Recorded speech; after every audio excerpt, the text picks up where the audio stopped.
Hello, everyone. Welcome to our show. We're very happy to have you with us today. Our program is captured and linked to YouTube and listed in the archives of both Blog Talk Radio and YouTube video as Musings with Steve and Teresa, which strangely enough is the name of our program. I'm Steve, a co-host. I'm Teresa, the other co-host. We come to enlighten, entertain, and inform about issues we think are important. We want you to think about how positive actions can make positive people. We've recently come across some extremely interesting subjects that require a closer look.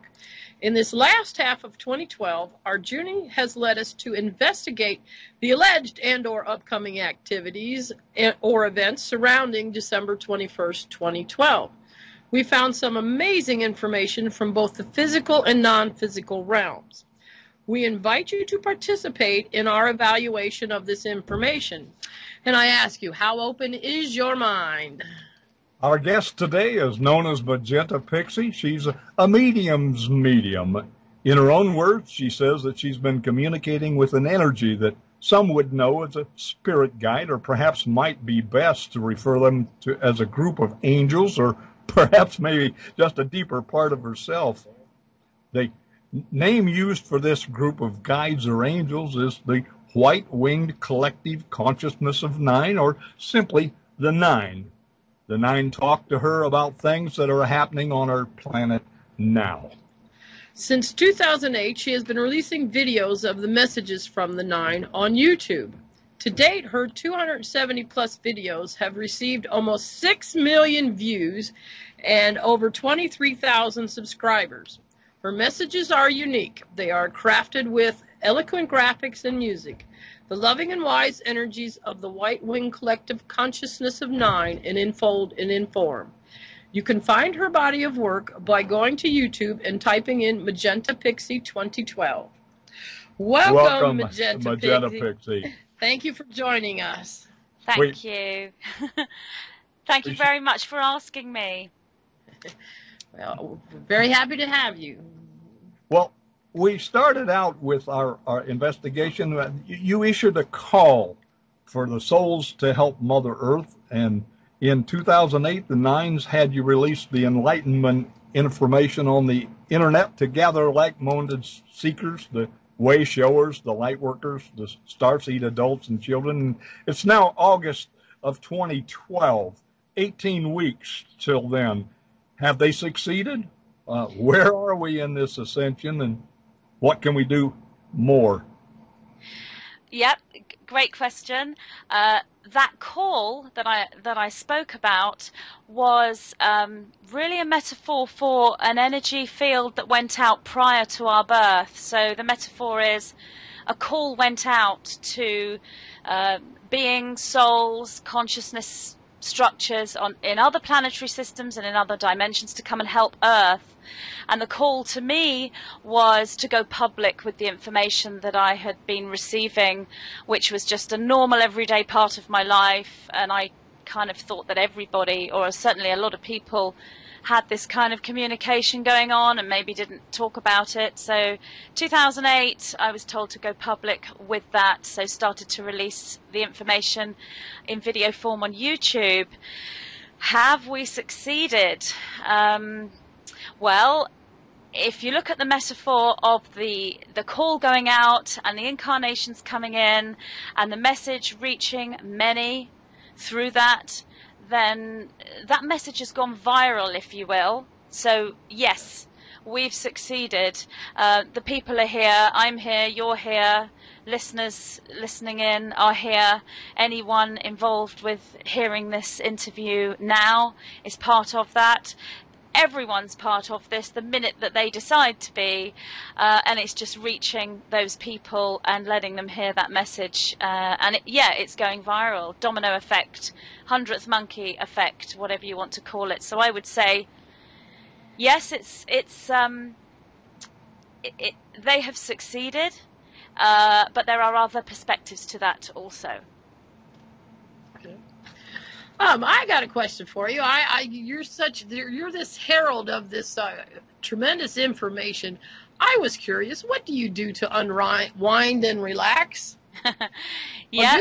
That's a great question. Well, the way I see it is everything I do is work, which sounds dreadful, doesn't it? It sounds really boring. But when you see work as your life, as your mission, as your purpose, and you having found it, then it's there in everything you do. It's there in your relaxation and in your, you know, the moments you are actually working, if you like. It all becomes one, and it's very, very important to relax and unwind within that. I wouldn't want to go off my path and do something that perhaps most people might do to unwind. I mean, I don't go down the pub on a Friday night and, you know, have a few beers or anything. That would be going out of my path. I would perceive that as doing that. So what do I do to unwind, relax? I do very gentle yoga. I will be starting Tai Chi in September, which is a similar way of relaxing. I meditate, probably not as much as I should. I do practice conscious astral travel, which is wonderfully relaxing. But sometimes, you know, I just turn the TV on and lie on the sofa and watch telly. I have a set of favourite programmes. I'm really, really enjoying the reruns of the original series of Star Trek at the moment. It's my favourite.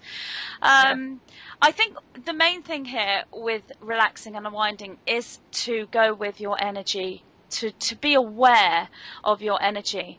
You know, I mean, do you feel in that moment inspired and focused? If so, it's time to work, it's time to get with the mission, get with the program, get creative. And when your energies are becoming, you know, sort of going inward, you know, are you getting tired? It's listening to the rhythms of the body, but not easy to implement in Western society, especially if you're working for an employer and you have hours set out. You can't just sort of say, sorry, I'm going to go lie down, I know. So it's just listening to the rhythms of your body and balancing it with the life that you have, and seeing everything as part of that mission. And anyone who's found their purpose or is on the path to their purpose, for you never truly find it, because it's always leading you to new purposes. So it's being aware of the rhythms of your body, really. Yeah, I think I agree. I've been on my quest for self-discovery for intently for about the last 4 years, and I understand what you mean about it becomes your life. And it was just a question. I said, I kind of thought that's what it was, that this was more your life than anything else. And I too am a Star Trek fan and about all things sci-fi. And after studying and reading the things I've been reading, I've come to the conclusion that this information has actually been disseminated through all the fiction that I've been reading since I was like 8 years old. And, absolutely, I totally agree. And I go watch the stuff now, and I laugh more, and I look at things, and I go, wow, that's what they were trying to tell me. And it's just amazing. Yes, yes, absolutely, especially Star Trek, and it's there in every episode. The messages of truth, of the messages of reality, they're there in every episode. It's fabulous. And not just Star Trek, but as you say, lots of works of fiction. I grew up on Enid Blyton. I read my first Enid Blyton book at the age of 7. So, you know, I was with the fairies and the pixies, which is where I kind of chose my name Pixie, because I grew up with the pixie energy through Enid Blyton. That kept me aware of those realms. And as a child, you think it's fantasy, but as a child, you kind of know it's real, and you know it's real more than you do when you sort of hit the teens and the early 20s, when you kind of start to question everything, when you get into that phase, and then it kind of comes back to you when you, when you're ready for it. It's just amazing how all this stuff has been preparing me, probably for right now. You know? Just for straightening out where we are on our program here, let's kind of outline what we're talking about. We started from our point of view as the changing of Earth in 2012, and this has been going on. The information's been going on for 4 or 5 years on the video, and the procedures that we understand are the opening of people's minds to get them to understand about the possibility of ascension, which is through enlightenment, learning. Can you speak on that a little bit? I probably redundant from your view, but maybe our listeners would like to hear it. Yeah, well, no, it's never redundant. More information is coming forward all the time from the Nine to me about the process of ascension and of 2012 and what it's all about. So many levels, and as you expand your thought process, yet more levels come in for you to then embrace and understand and integrate. So, changing of Earth in 2012 on one level, 2012 being the destined time in our calendar, if you like, a period of a destined moment. We each have a life plan as an individual, and we have destined moments within that life plan. Astrology can, tell us this. There are many models that can explain this to us. So we might meet somebody at a certain time that's a profound meeting, or we start a new job at a certain time. That's a profound moment for us, and this is laid out as a blueprint before we're born, and we follow it as much as we can, and sometimes we go off path and we're guided back to it, and that's kind of how it is for us before we're born as an individual. Well, we have that also as a collective. The entire collective of humanity has a blueprint for us all. There's a blueprint for the planet Earth and what she, as a consciousness structure, as a living being, is doing. So one of the life plan moments, if you like, blueprinted moments, is for this collective of humanity to become free, if you like. When you look at the perspective that the human race was enslaved deliberately, and that is a perspective that is true, it's not the only one, and it can be a little bit limiting if you only embrace that one. It can also be incredibly depressing, but it's true if you embrace it along with the other viewpoints. So 2012 is the time when Earth becomes free, when Earth is released, when humanity wake up globally as a group. So 2012 is, like, from that perspective, a guideline for that. And have we hit it, and are we in it? Yes, we are.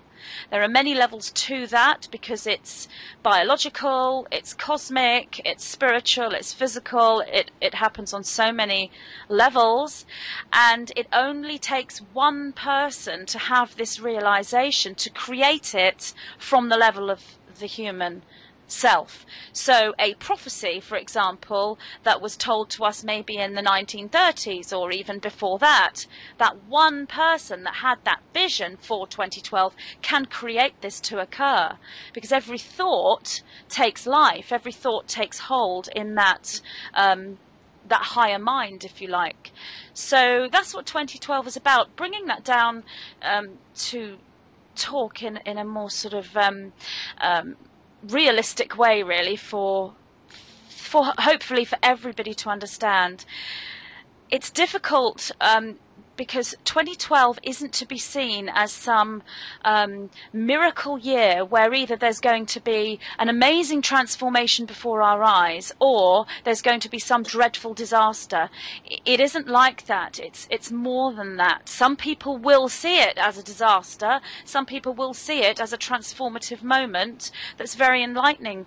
But for the everyday person, which we all are, we're all everyday people, it's to see this as a time that is our time to sort of take that truth, that prophecy, and live it, really. And this ascension is just about us being the best that we can be, being the best human beings that we can be, rising to our power, if you like. And what this entails, as I said, it's biological, it's to do with the brain. It only takes one person to expand their thinking and activate new synapses within their brain to think in a different way, and then others can do the same thing because of this sort of quantum connection between us all. That's probably not very an everyday way to explain it, but that's what this year is about. It's just about us realizing that we can do anything we want to do, that we are powerful beings, we don't have to be enslaved, we don't have to be controlled. Even though on one level that's still going on, we can know it's going on and we can find a way to free ourselves from it. That's what this year is about. It's about us finding our freedom together and becoming what we can be, embracing our true potential and our highest good. Okay. That's an eloquent explanation there. I agree with you completely. In the process there, it recalled that in something that I had read, you said the call went out to the starseed people before our birth. In something that I had accumulated in my research was that this happened as a result of the atomic bomb blasts. This set up a ripple effect that went throughout reality, so to speak, and they said, hey, what are those kids on Earth doing? And we better go over there and help them out. Yeah. On one, that's right. Yeah, I mean, on one level, it was about potential. It was about moving into timelines leading to potential destruction of humanity and of the earth, because we started to experiment with technology that we didn't fully understand. We weren't ready to have that technology because the people using it were not. I mean, going back to Star Trek, I watched an episode of this the other day. There was this guy who started to expand more and more and more. He started to have knowledge, he had abilities, he had telekinesis, but because he hadn't opened his heart, he didn't know how to deal with this gift. And of course, you know, Captain Kirk has to come in and sort the problem out, really. So that's kind of what happened. We started to use technology before we were ready for it. On one level, that's just one level of the perspective of that. And this is really the main teaching of the Nine. There are many metaphors to what's going on, and there are many metaphors to existence. And if you take one metaphor and believe it and know its truth, that's great, because it is true. But if you only take that metaphor and you don't embrace others, and you see others as being opposing, this is truth and that's not truth, that's not truth, that's not truth, how can it be? This is truth, and all those things oppose this truth, therefore they're lies. If you take that view, you are in a duality consciousness, you are in separation, and that doesn't aid us in triggering our ability to become our highest self, if you like. That doesn't help us to find enlightenment, if you will. So it is about looking at more than one perspective, but from one point of view. Yes, humanity started to use technology that they weren't ready for, and a call had to go out to higher beings, if you will, across the entire universal dimensional map. Hey everyone, you know, Earth's in trouble. There are some really wonderful spirits down there, and there's a possibility that there might be a darker timeline and control and possible annihilation. Can you come in and help? That's a metaphor so that we can understand what happened, but we can take that higher. You know, we can go right up to the highest point that we are able to see. If we're in contact with a higher being, or rather if we have expanded our minds to be able to embrace theta brainwave states, then we have the ability to remote view. And we can remote view planet Earth, we can remote view humanity, we can remote view the past, the future, and that one moment, which the Nine call the 0 point. And from that point of view, this entire journey was something that was planned for our development, or for the development of the ultimate being.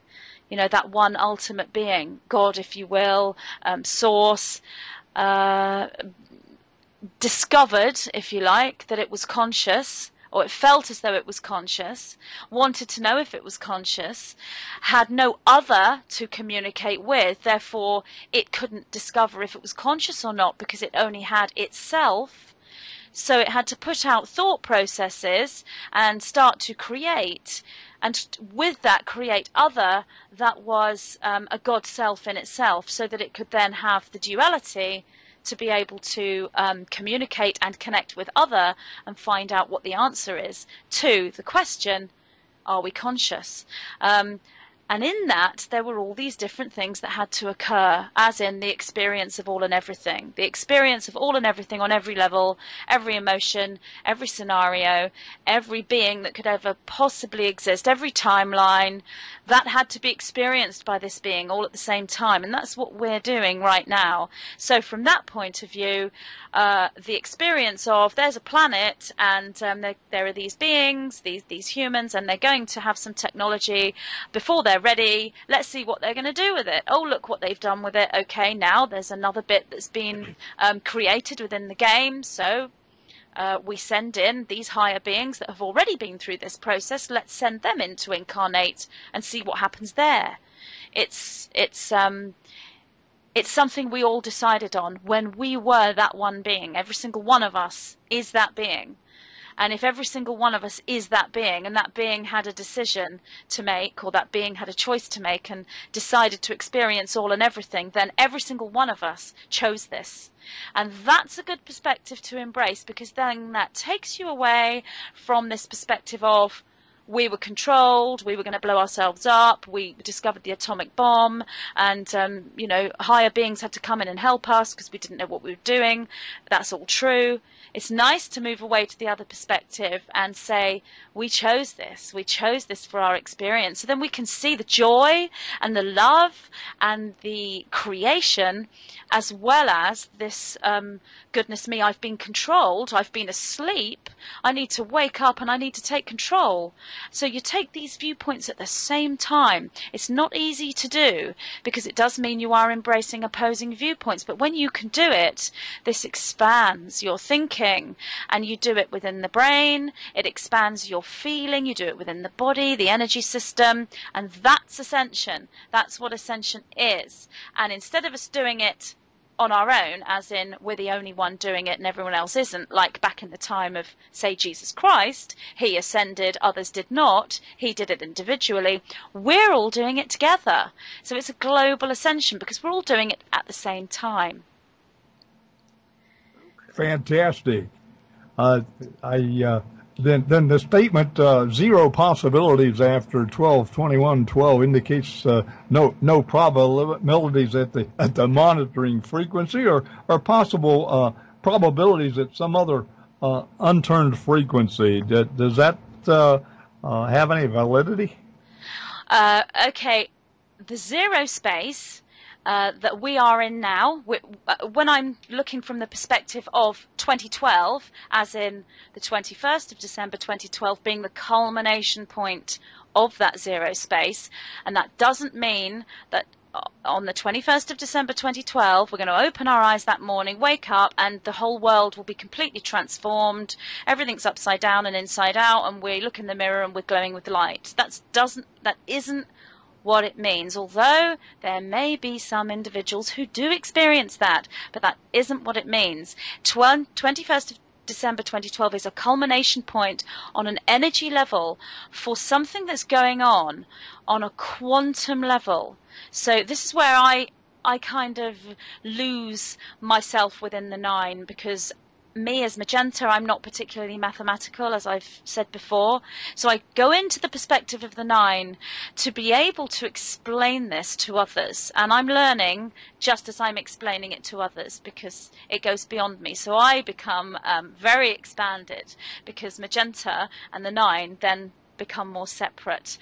So 21st of December 2012 is a culmination point. It's a mathematical moment. It's also a trigger. 21st of December 2012, it's a mathematical trigger to the DNA, not just a date. So be aware that if you're waiting for some miraculous transformation on that date, if you're waiting for a spaceship to land in your garden and then say, hey, I'm here, let's go, that's not what this is about. And I know that, you know, there is a lot of confusion about this date. That date means it's the central point to this zero space. The zero point is a moment of no time, and it expands out from the 21st of December 2012 throughout the whole of 2012. We're in it now. We're in the 0 point space now if we look at this as a moment in time as part of the calendar. Now, within that zero space, there is a time where creation, or the probability of creation, is at its greatest because everything is silent. We're not moving through timelines in the same way that we were before we were in the 0 point. Timelines are in a convergence space. We're in the middle of the spiral, if you are, rather than being on the edge of it. We're right in the center. That's the lining up with the galactic core, if you will. And yes, it is mirrored cosmically, but that again isn't something that we may be able to see. If we're an astronomer, we may not be able to see this physically with our eyes. This is occurring throughout a quantum level, and it will be reflected in a certain way through our solar system, but it isn't just physical. It goes through the quantum. It's a zero space that's quantum, and within that, probability is still there because that zero space isn't nothing. Zero doesn't mean nothing. Zero is an element, it's a number, it still holds something. It's the point of creation. It's that point where we go back to source, where we remember that we were that being. And I mean, some of us have been doing this for, say, 20 years, so we've embraced 0 point space 20 years earlier than 2012. We're still in the 2012 moment because that expands beyond 2012 as well. So we're all kind of waking up at different times, and some people will embrace this in 2013 and in 2014 and in 2015. That 0 point space is where we become that all creator, that all that is, that ultimate being. It's the moment of creation. So within that, in sort of response to your question, all probability is more available at this point rather than no probability at all. As in, well, it's probably easier actually to see this as a creation point with limitless possibility instead of no probability. The timelines are different. We need to be in that space to access it. If we're not in that space, even if it's 2012, if we as an individual aren't in that space ourselves and we haven't expanded ourselves, then we're not in the 0 point. 2012 is, Earth is, humanity is, because humanity's reached critical mass for it. Therefore, it's there now within humanity's global consciousness as one being. But if we're an individual that hasn't embraced that, then we're not going to have the ability to access that limitless possibility. The minute we expand and move and shift and embrace this, then we find that we can have limitless possibility and we can start to create in our lives and on all levels. When one is in the 0 point or becomes the 0 point, one finds knowings, one finds paradigms, and probability and belief leaves one's mindset. Therefore, there's no probable timeline anymore, only what is within your paradigm. From that perspective, there's no probability. So the answer to your question about probabilities is both. It's about limitless possibility, and it's about no probability at the same time. I believe I understand. We're going to leave you for a moment for part 1, and we'll have part 2 coming back in just an instant. Okay. And thank you. We'll be right back. Hang on. Hi, this is our second part of our show today. This is Musings with Steve and Teresa. We're interviewing Magenta Pixie today. And we were discussing the 0 point probabilities and the things that are going to occur on 12/21/12. That's a lot of 12s there. Yes. But your explanation, Magenta, was certainly covered the subject.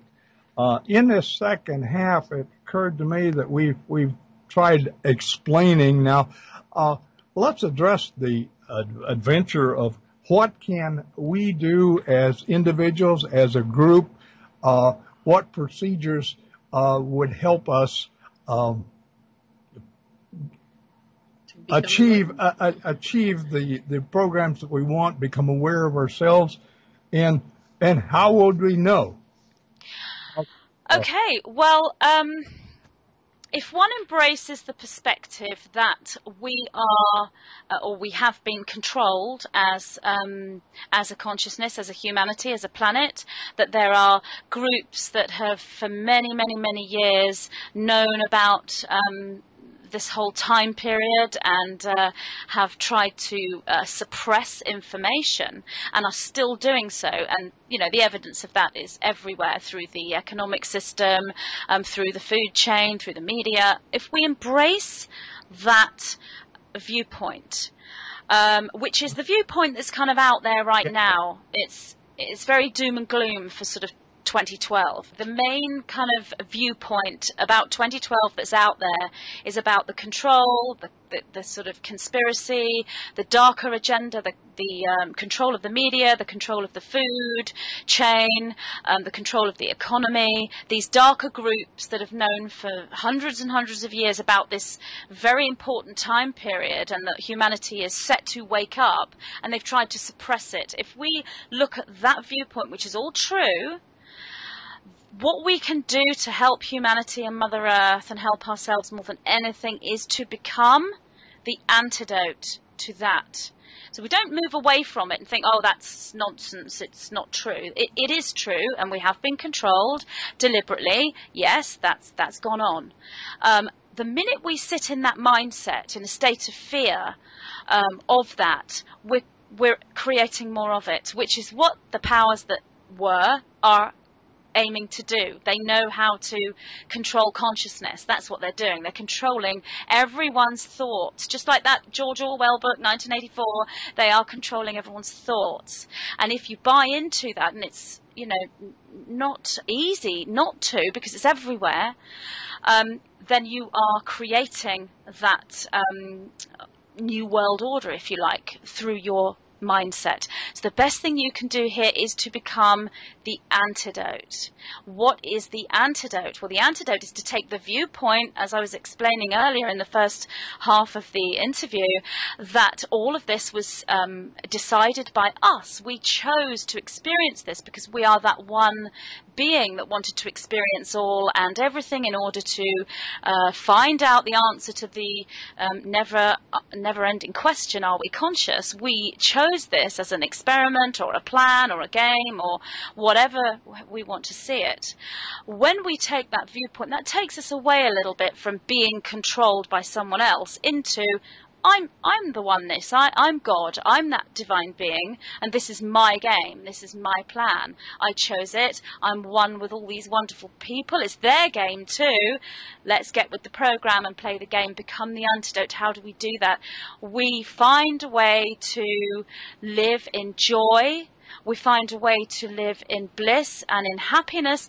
We find a way to find out what our purpose is and align ourselves to it and watch the magic of the universe unfold around us. How do we do that? You know, it only takes small things. It only takes one person to do one small thing to start this off. For example, if you're walking down the street and an old lady has fallen down in front of you, she's hurt her leg, you don't just walk on past, you stop.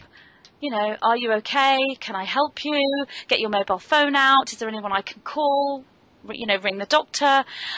You know, you see a kitten stuck up a tree, you rescue the kitten and get the kitten down. You know someone who's got no money and hasn't got a meal for that day, and you've got money and you've got food. Go buy them some food. It's about those things. And when you do that, when you help others, You know, it makes you feel good. It gives you a glow inside. You think, I made a difference today. I helped someone. I made a difference today. If we all started doing that, this world would just change overnight. Some little communities here in the UK have started to grow food down by the station and by the fire station and by the police station.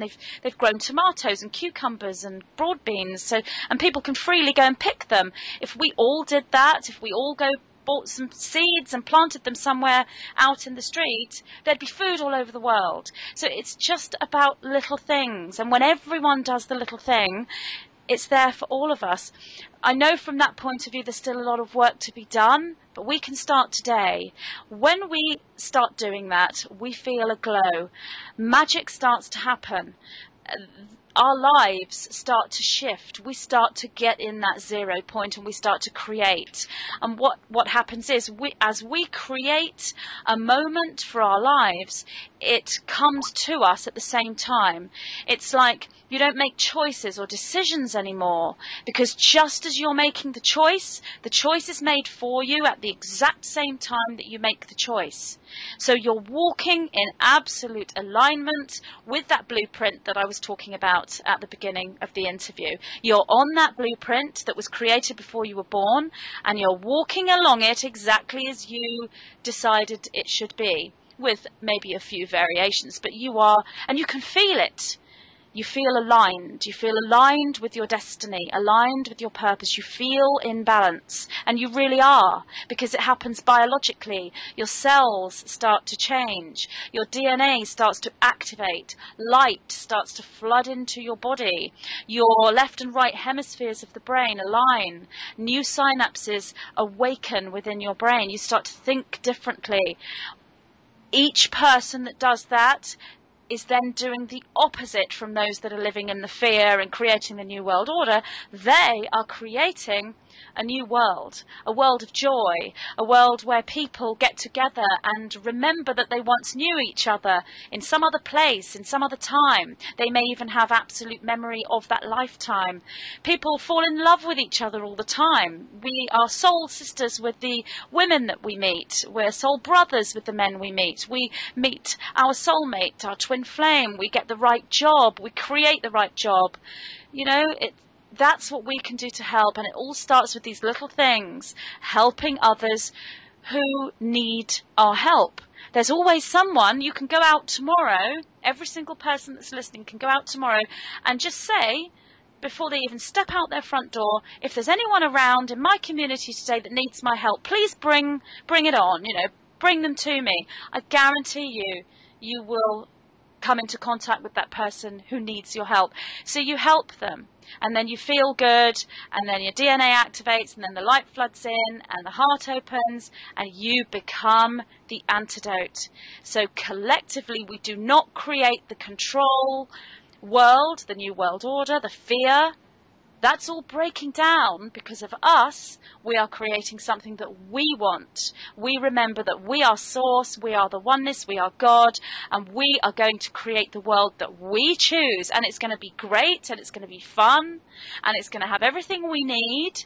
And that's what we're doing. And so that's what 2012 is all about. That's what this year is so important for, because this is the year that we become fully realized that this is what we can do, and people are waking up all the time into this.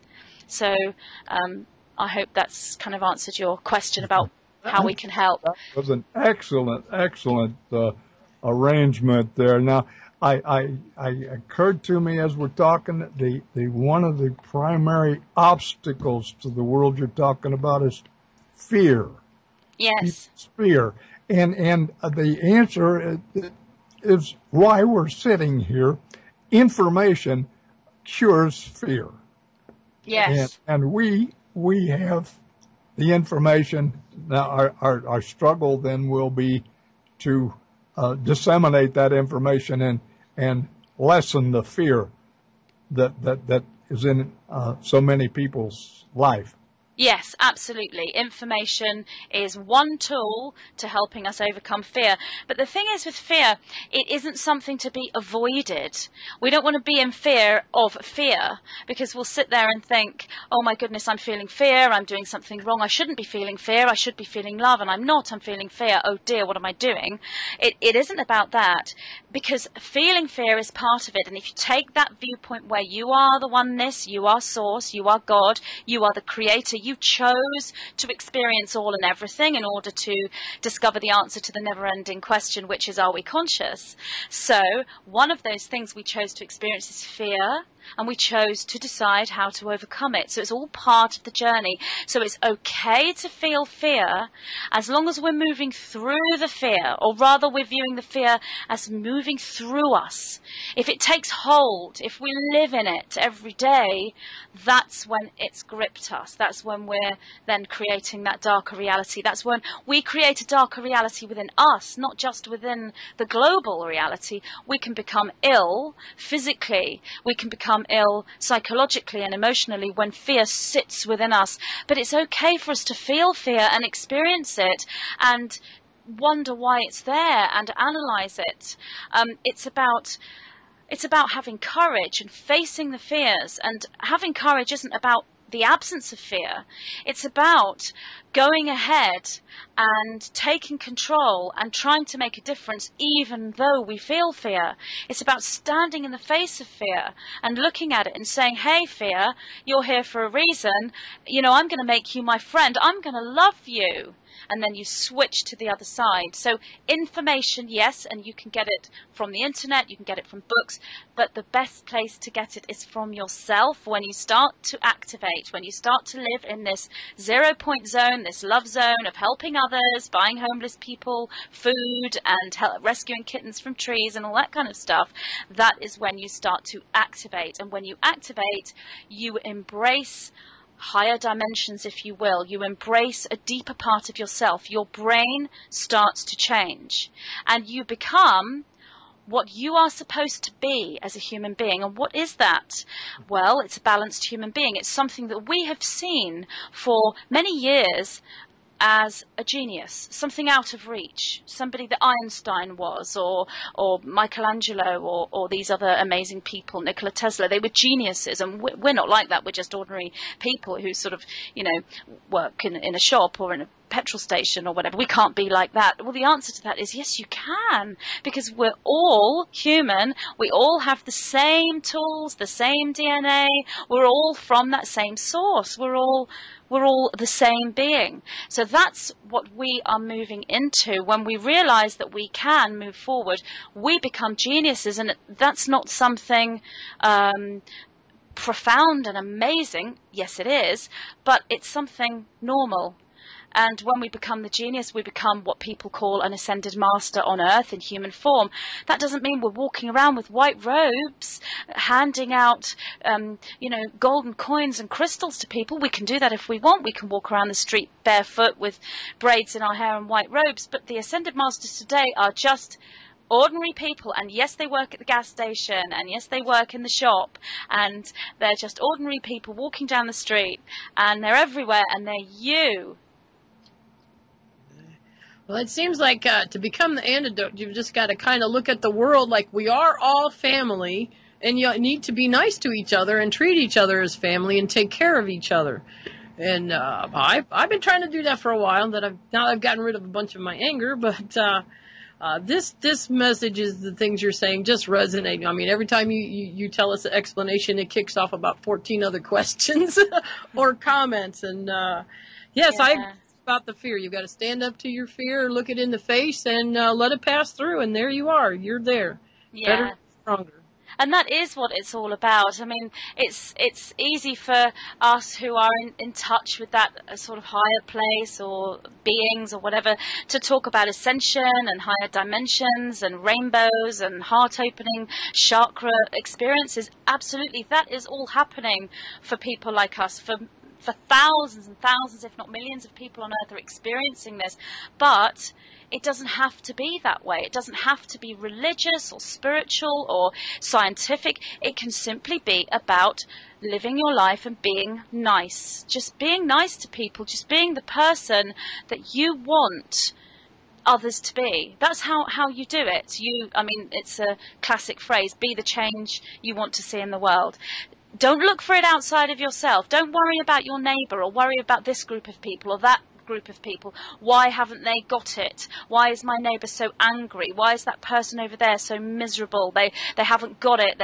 They haven't woken up. They're not intelligent. They annoy me because, you know, they're down there and I'm up here. It's not about that. It's about let them do their thing. You know, help them if you can. If they don't want your help, then let them be. They will find their way. It starts with you. It's about you. You be the change that you want to see. If that person is really annoying you, then why? You know, be the person who doesn't get annoyed. And I know it's easy to say, it isn't easy to do. It isn't easy to be nice all the time. Of course we're going to get frustrated and angry and annoyed and fearful. We're human. It's okay to do it. We're on a journey. And that's the most important thing. It's the journey we're on. It's not 21st of December 2012 or the day after that. It's not about 10 years' time. It's not about when we go home to our home planet. It's here and it's now. And it's just doing our best. And sometimes we have days where we don't do our best and we have a terrible day and we think, hey, I just didn't do it today. And I wasn't very spiritual. And oh dear, all these people are more spiritual than me. And where have I gone wrong? That's normal. Then you just pick yourself up and you start again the next day and you do whatever it takes to get you back on the path. If it's yoga, tai chi, having a lovely aromatherapy bath, going for a walk, being nice to someone else, going and finding the homeless man on the street and giving him some money or buying him some food, go and buy a copy of The Big Issue, donate to charity, go and help your mother or a member of your family, whatever it takes for you to get back on the path. There's always something there that will help you get back on the path. You know, watching my videos is one way. You know, watch the video and feel it. And there are others out there with videos like mine. There are people out there talking in an inspirational, transformative way. There are books being written. People are doing healing and massage and Reiki and life retuning. And just ask to get back on the path and be open to the person you meet, to the book you find, to the video you stumble across, to the website you discover. Be open to what comes and allow yourself to get back on the path, and don't be cross with yourself for coming off the path. It's part of the journey. We're all on the same journey. None of us are perfect, but we are ascended masters and we are God beings, and we're on a journey to that, and we are that at the same time. And it's all about the different stages of realization of that. Well, some of the stuff, I will say that one thing I want to say, I don't know, Steve is my father, and I just want to tell him, thank you for raising me with an open mind. Yeah. So I would not have been receptive to some of this if he had raised me more with a closed mind. And he's always said, seek it for yourself. Go find it for yourself. You know, and that's what I've been doing, and it's led me to you, actually. And That's so wonderful to hear that you're a father-daughter team, you know, and that's lovely. I feel the same way about my father. I wouldn't be the person I am without my dad. He's been the same. He's let me find my own way, and he's always been there, supporting me my whole life, and still is. And it's great, and it's great that you're both working together to do what you're doing. So fantastic. I even live next door to him. Well, my mother and my stepfather live next door to my father, so they're all like friends. So it's crazy. When I was younger, when I was about 12, I'd take my friends home from school, and there'd be my mum and my stepdad, and then this man would walk into the kitchen, have his own front door key, and take a piece of like leftover pie out the fridge, and they'd say, "Who's that man that's just walked into your kitchen?" And I'd say, "Oh, that's my father," and they'd like, "What? Oh yeah, he lives next door." So you know, that's the way it should be. Yeah, very sort of. As we've gone here this evening or today, the thing that comes out here is I mentioned fear earlier, but the thing that backs up behind that is we need to establish trust. trust between each other, trust that the information we're hearing is real, that we as individuals are able to do something about it. Yes.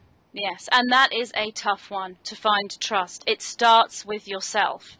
If you do not trust yourself, if you don't know yourself to be trustworthy, then you're not going to be able to find trust in others. And even if you do, it will be unbalanced. You'll see them as above you.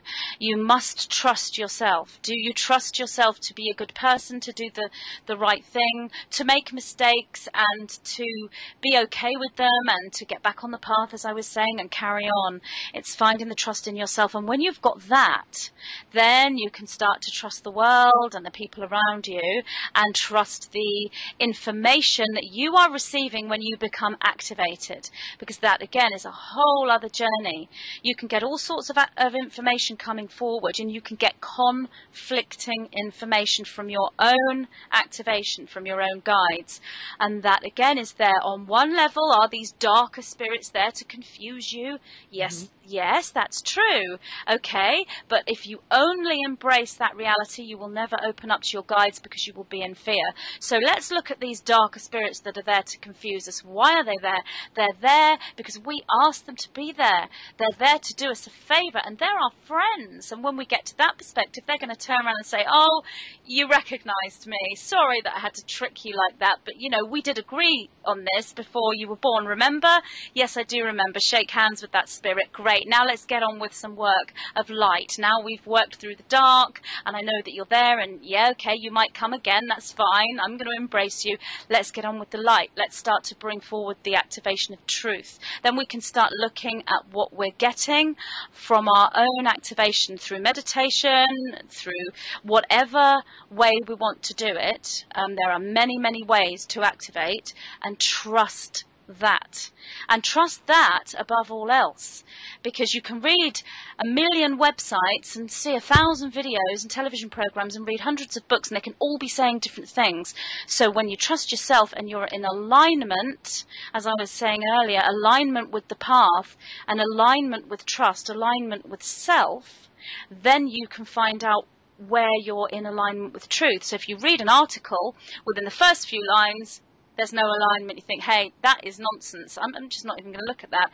Read another article, watch a video, and there it is. It's aligning with you. The inner self is saying, yes, yes, this is true. And you're like, I love this. And then you start to get knowledge. And how do you get in alignment? One of the greatest ways to do it, and it's really, really simple, just take your first name. It's all about kinesiology. If you know anyone who does kinesiology and you want to learn about alignment, go see them. If they're good, they will help you get into alignment. And there's life retuning, thought field therapy, all those same things that are based on kinesiology will get you into alignment. It's about working with the energy of the body and the muscle testing or whatever. I mean, I don't really know that much about it, but it's great. So one way to do it is your name. So if I say my name is Magenta, there's an alignment because I've just spoken truth. My body knows I have spoken truth. And as I speak truth, I feel truth. So my name is Magenta is there in alignment. And then go and say something like, you know, my name is Susan. Oh, I'm kind of not in alignment. That energy was a little bit different because that's not my name. Start there, start small, feel it. What does it feel like when you say my name is and you say your name? Feel the center that it gives you, and then start pretending that you're someone else and feel the difference and work from there. It's very subtle, but when you feel it, you are on the path to discovering where your alignment is, and that is where you will find the trust. So listen to your inner voices. Absolutely. Inner voices, higher voices. There's this whole argument about, you know, our guides outside of us? Are they some supreme being and we're not connected with them? Are they inside us? It's all those things. Of course they're outside of us. They're higher, they're smaller, they're inside us, outside of us. They're wherever we want them to be.